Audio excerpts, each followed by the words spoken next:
Thanks for joining us again at Mike and Mundo. This is episode 1, titled The Beginning. Before we begin, I'd like to talk about some of the books Mike and I have authored. Among other books I have published on the topic of gangs. One of them came first. I actually wrote it, Mike, in 1980, believe it or not. I was locked up.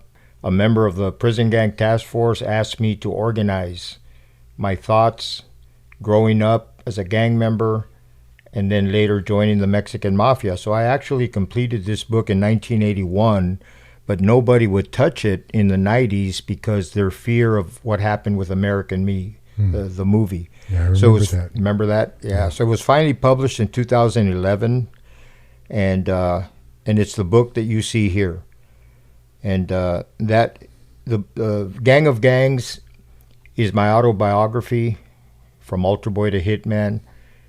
And once again, it talks about my youth, the years that I grew up as an altar boy, how I deviated from the straight and narrow, ultimately joined the street gang, prison gang, came full circle, the story of redemption. And so it is available on the website. And I understand that you have a newly released book that's also available. If you can give the audience a preview of this book. Yeah, I can. Thank you, brother. Interestingly enough, it's our books that actually brought us together initially to do this podcast. The content in that. The book that my wife and I, Ariel, just put out is called War Horse, The Remarkable Life of Michael Thompson, 45 Years in Prison. It's available on Amazon in ebook and will be available in paperback in the next couple of weeks. So, it's fortuitous that both of us having written books. Mine is along the same lines as yours. It's a memoir, autobiographical, but I wrote it with Ariel. I'm blessed in that. It outlines my history, my past, growing up as a child on the reservation, coming to prison, becoming a member of the Aryan Brotherhood, and then stepping away from that organization. It's a good read. It's a one of a trilogy. So we're working on the second now. But the interesting thing about the books is that in there you're going to get a lot of information, what people typically refer to as war stories. I mean, it's inevitable that you can't tell your story without getting into the violence. But as we've mentioned before, this podcast isn't about war stories. Occasionally we'll have to get into one as a reference point for a subject that we're discussing. And, that's the significance of mentioning the books now. If you want to hear the war stories, then that's where you find them. You find them in the books that Mundo and I have written. But as it relates to the podcast itself, we're going to be dealing with more, hopefully, educational issues that have the potential to enlighten, instruct, and hopefully something in what we say resonates with our audience along those lines. So you find yourself accused, tried, and convicted for 2 homicides.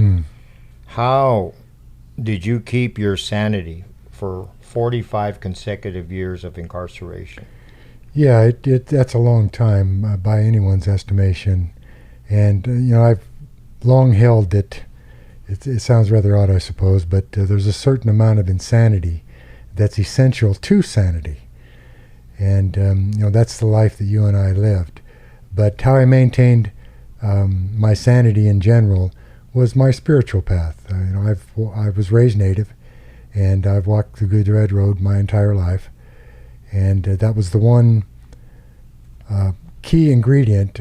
And, I was like you, the pursuit of survival, what we do for the purposes of survival, but more importantly, what we do to maintain our humanity. And that can be very, very difficult. And it isn't to say that as it relates to that in myself, insofar as maintaining my sanity, that I didn't step off the path from time to time. I did. What is more important is that I stepped back on. And it was that that spiritual path that gave me that connection to a way of life, that all those years in bedrock, as we used to call it, solitary confinement, decades of it, that I was able to maintain my sanity through that connection to my way of life. And you How know about- that 45 years, that's a lifetime for many. It is, yeah. It's hard for people, I think, to comprehend. And, you know, as you well know, I mean, you've been there, you've done that. But let me ask you the same question. Sure. You know, when you entered the California State Prison System, I mean, talk about how inmates were divided by race and, you know, who determined this ethnic polarization. You know, that apparently took place way back before I entered. I think I first entered the juvenile system in the early 1960s, and or in the mid 1960s, I should say. And my first observation as a naive kid back in that time frame was to see the polarization, to see the blacks in one area, to see the Chicano inmates, Mexican inmates in another area, and the whites congregated with their ethnic group. And it was actually a gang member from a barrio called the King Cobras who recognized me from junior high school, and he indoctrinated me. He recognized me and indoctrinated me into what was called the movidas, or the inmate rules, a code of conduct, even back in juvenile hall. And this is something that was observed, I later found out, in the youth authority and in the California adult system as well. The blacks hung together, as I said, and all the three major ethnic groups had their own car. Car was a word we used to denote a group of individuals. And they took it seriously, the code of conduct. I distinctly remember, you hang with your own ethnic group. If anybody disrespects you in any way, you respond immediately with violence. I remember that. And I did have occasion to have an inmate from another ethnic group disrespect me. He was just joking. I took it to heart, and I hit him upside the head with a mop bucket. You know, I got picked up. I got disciplined for it, but I learned right away that this is the way it was going to be. And as you know, from ultimately joining the ultimate white prison gang and me joining the ultimate Mexican prison gang, this was something that we took serious, and that's how the polarization began. And you experienced something similar. Well, I did. I came into it a little bit different way. I mean, I was attempting, naively, of course, to do my own time. And it doesn't quite work like that. You know, the first outfit that attempted to recruit me were the Black Panthers. And that was Yogi Pinell, Hugo Yogi Pinell. He was the field marshal of the Black Panthers. Huh. Now, that's because that they recognized my native upbringing. And I'd been in some altercations in a prison prior to coming to Old Folsom, where Yogi and the Black Panthers and the BGF and the Mexican Mafia and the Aryan Brotherhood and Texas Syndicate and even Charlie Manson's crowd was there. Siboney's Liberation Army comes to mind, Joe Romero. I know you remember all these folks. So I wonder if Yogi was loaded, or if he was high on crack or something, because these black guys, I mean, you know, they talk about their ethnicity. They want African Americans, even though Yogi was Panamanian. You know, he was from, I think, Nicaragua. Nicaragua, There you go. From Nicaragua or Panama. And they did have a few, you know, like the AB had some Native Americans. They did. Samoans. Hawaiian, Mexican Mafia had some white guys. Yeah. And so it's amazing to hear that they would. It doesn't surprise me, because we did recruit, and we'll talk about one of the AB guys that became Mexican Mafia. But I'm just marvel that Yogi, of all people, who considered he identified black, would attempt to recruit you as a BGF. I wonder how the other BGF guys would have reacted. It wasn't so much BGF, it was Black Panther. The interesting thing about that is that Yogi could not become a member of the Black Guerrilla family because he was Nicaraguan. I get they that. wouldn't allow it. There you go. But he was the field marshal for the Black Panthers, I think going all the way back to the 70s. And, you know, when I declined his offer, of course, he and I went head up the next day in a knife fight. And, you know, that's an entirely different story. Wow. But it was T.D. Bingham who then approached me. The Hulk. The Hulk, for the Aryan Brotherhood. And I declined him. You know, I wasn't interested in aligning myself with any particular ethnic group. I was willing Wanted to do my your own time. number. Yeah, I was trying to, at least. It didn't quite work out that way. Right. But it was later, not too long after TD approached me and I declined, that 4 Native Americans from the Aryan Brotherhood, you remember Snake Tipman and Bobby Moore? Yeah, of course, yes. Yeah, Bear Clemens and Crazy Bear. Horse Johnson. Yep. Well, you know, they got at me. They realized that I grew up on the res, and they said, look, brother, they said, we live better in here than we ever did on the res. Now, that resonated with me. So, you know, once they broke it down for me, the idea of controlling resources, and I was of a mindset, more so than aligning myself with a particular ethnic group, I was of a mindset that I would rather control my environment than it control me. You know, my perspective looking at you, even back then, you were not going to be a Mexican Mafia member, Right. because you didn't identify that way. Right. You were not going to be a BGF member, so the logical prison gang, if you were going to join a prison Right. gang, was going to be the Aryan Brotherhood. Yes. Now, from how did you go from a guy that wanted to identify, or rather, from a guy that wanted to do his own number? What was it that seduced you, enticed you, whatever you want to call it, into the AB? I think control. You know, that's the word, the phrase, if you will, that comes immediately to mind. You know, that idea again that, you know, I preferred to control my environment as opposed to it controlling me. And as you well know, the Mexican Mafia and the Aryan Brotherhood had a lock on Old Folsom and San Quentin. You know, a lot of people don't know is the Hells Angels paid tax Yes. to us, That's right. to the Mexican Mafia and the Aryan That's right. Brotherhood, in Folsom and in San Quentin. It isn't, I'm not dissing No. the Hells Angels. No. They looked at it as like business, and we looked at it like we want our piece of flesh, and that's the way the AB looked at it. And Sonny Barger looked at it like, I want to stay alive. Well, yeah, I've known Ralph since 1958, and he's passed, and you know, Yes. may his soul rest in peace. Yes. But you know, I've always considered him a friend, even when we were doing time together.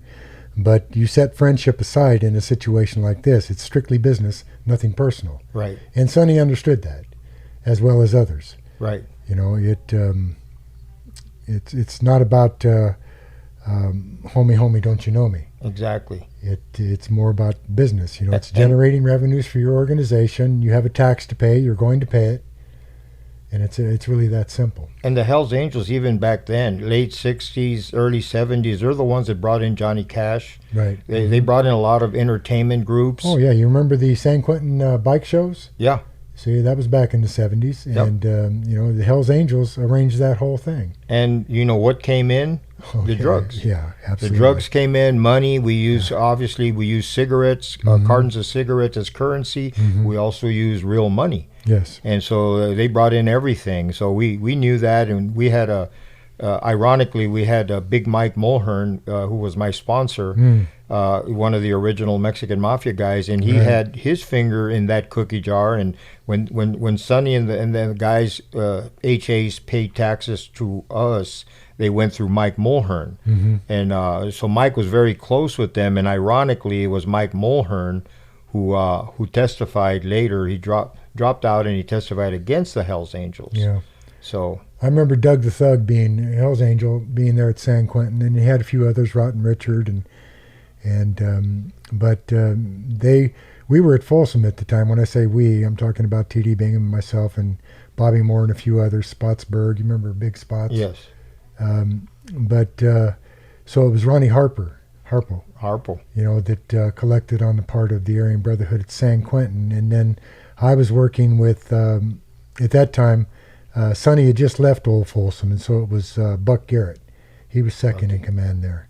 Yeah. And we did quite a bit of business together until, unfortunately, he ordered that hit on Margot Compton and her 6-year-old twin daughters. And Yeah, So- not good. Not no, good. no, it's a terrible thing. So, you know, it's one thing to do business, but I'm not going to do business with people who kill children. And you know, all these early birds, all the early guys that I think of, you know, the Snuffy Smith and the Bobby Galloway and Bobby Butler Bobby and Red Butler, yeah. Mahone and all those original guys, the Cheyenne Cadena with us and Right. Weddle Buff. I mean, all the old timers in the beginning, Right. you know, they navigated to the prison system. They were legends looking through the prism of these guys. And now when we look back on them, we look at the life of futility. Yes. What a futile life.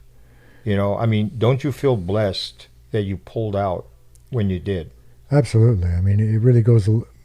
It's more than that. It's more than just a blessing, because it's so life altering.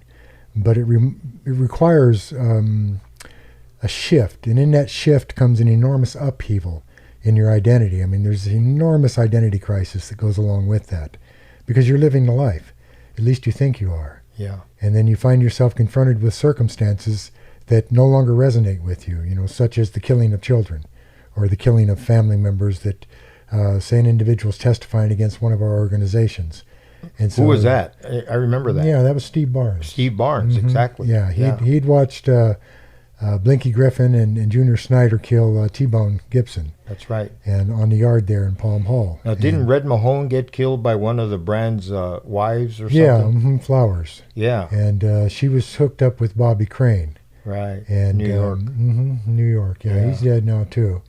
But they, she shot Jack in the head while Right. he was on the phone with Bobby Crane. Right. Right. And, See, I knew all the emojis. We were Right. we were either in 4A or in the Adjustment Center in San Right. Quentin together, and it's. I mean, again, the exercise of the feudal life. Now, I'm thinking back on your early years, and you went from one extreme, from being a res dog, as you call it, being raised in the reservation, to suffering double homicide conviction, having to change your life around completely, on almost altering it on a dime, joining Aryan Brotherhood, and then when you pulled away, you made that reversal, your boomerang effect, coming from one extreme to the other and then back. Yeah, I like that. I like the term you're using there, boomerang, because that's really what it is. In my case specifically, I mean, I had a number of elders come visit me in San Quentin. I think it was around 1978, and at that time, Isidro Gali had just been made the first Native American chaplain. They just passed the American Indian Religious Freedom Act, and Isidro Gali was in San Quentin with us, and he paroled. And he came back a few months later as the first Native American chaplain. So with the passage of the American Indian Freedom Act, Religious Freedom Act, I had an opportunity for the elders to come in, and they were having ceremony up north, and they came in, and Isidro made arrangements, and they had an elder circle, and I went in and I greeted them. And essentially their message to me is that, you stepped off the path. The way in which you were raised. They all knew my elder. And so they essentially told me that I had to choose. And, that resonated with me, but I wasn't quite ready there, yet. And I hadn't been a member of the organization that long, but I had been involved in so much violence up to that point that they were aware of it. There's very little that goes on anywhere that the elders aren't aware of. How they become aware of it, I don't know, but they do. So they were there to not only admonish me, but to tell me that I needed to choose, the man I was going to be and the path I was going to walk. And so as things evolved within the Aryan Brotherhood, as we restructured and I was voted on to a 3-man commission that went nationwide, things really got out of hand. Stephen Barnes. And that came later. And we're going to get into that right now. And we're talking about the beginning. And I know we're talking when we go back. I mean, geez, well, it's easy, yeah. What a journey. I mean, my beginning was a little different. I was state raised. I won't spend a lot of time on that because it's in the book that I wrote, The Gang of Gangs from Altar Boy to Hitman. But I was state raised. I started in 1963. Wow. And I was 14 years old. And so there was about a 20-year period in my life, 19-year period, I believe to be exact, where 17 of those were spent behind bars. So you hit YA first? I hit YA first. Okay. Yeah, and then did all the crazy things that was required of a bad guy to be the worst that you could be. It culminated on the streets 1969. I was still a teenager. I killed another teenager, rival street gang member from a rival neighborhood. Killed him with a machete. And then that was what I considered in my life to be the point of no return. That was a huge turning point then. Yeah, I think once I got to that point, I was sentenced. I still remember during the sentencing period, my victim's mother and the family was seated in the courtroom on one side, and on my side was my mother and my family and homeboys. And when I was sentenced, I remember cussing out the judge. I threw a few F-bombs at him. The bailiffs dragged me out of the courtroom. I saw Mrs. Lopez crying. That was my victim's mother. I saw my mother crying. And looking back, I go, man, there's two ladies here that are victims. One is a victim and crying for the loss of her son. The other, my mother, is a victim and she's crying for the loss of her son in a different way. And all I can think of looking back is this was the point of no return. Now, I seem to recall there was something else. You and I had a previous discussion where you were telling me about, and I did the same thing. I attempted to enlist because I wanted to go to Vietnam, but I think you had also done that, and there's a brief story that goes along with that. Why don't with you the share warriors, that? yes, thank you, for remembering that. Yeah, we were talking earlier about the warrior mentality. Yeah. A lot of times, people confuse cultural pride, things when we're discussing our culture, our backgrounds, and there are some very rich and very sincere things that we take from our culture. But I think what happens, especially when you become a gang member, is you tend to incorporate and remember the warrior part of it. And I remember it's only a natural instinct as a kid to hear the war stories of your heroes in your family, people that served in the military. My great uncle and some of my ancestors actually fought with Pancho Villa. So, I love that. I had relatives that fought in World War II in Korea. I had relatives and neighbors and friends who were in Vietnam. So I had a desire to go to Vietnam, not because I wanted to serve my country. If I'm being honest, I wanted a license to kill people. Yeah, you wanted to test your mettle, too. And I'm thinking like a warrior. I'm going to go to Vietnam. I'm going to kill people. So what happens? I get arrested for the homicide, the street gang homicide. I'm in the county jail. My mother comes to visit me, and what does she have that she's showing in the visiting room at the window? She has a telegram to me from the Selective Service directing me to report to downtown L.A., to their office there for a physical to go to Vietnam. My goodness. And I was crushed. Yeah. I was feeling down because that's what I wanted to do. And I remember thinking after that, if I can't go to Nam and fight over there, then I'm going to resolve myself to be the worst that I can be. And that kind of stuck with me. My mission statement in life would be to be the worst that I can be, and I guess you pretty much accomplished that, didn't you? Yeah, I climbed criminal Mount Everest. Yes, you did. Yeah. Oh, I love that analogy. Right. Yeah. And so that was my beginning, and then of course later we're going to be talking about the journey, and the things that happened that brought us, why we turned our back on that life, but for the purpose of this episode, I think our beginnings is something that's very unique. Everybody has a unique story to tell, and I'm glad that you and I are sharing ours, because it's going to be something of a lesson for others to understand what we consider the life of futility. It deals with a multitude of factors, too, not the least of which is that cultural identification that you were talking about. And I think that's important. I grew up with the Western ethos. Essentially, so did you, just in another context, culturally. But the idea of what a man is, that I've talked previously about going through rite of passage.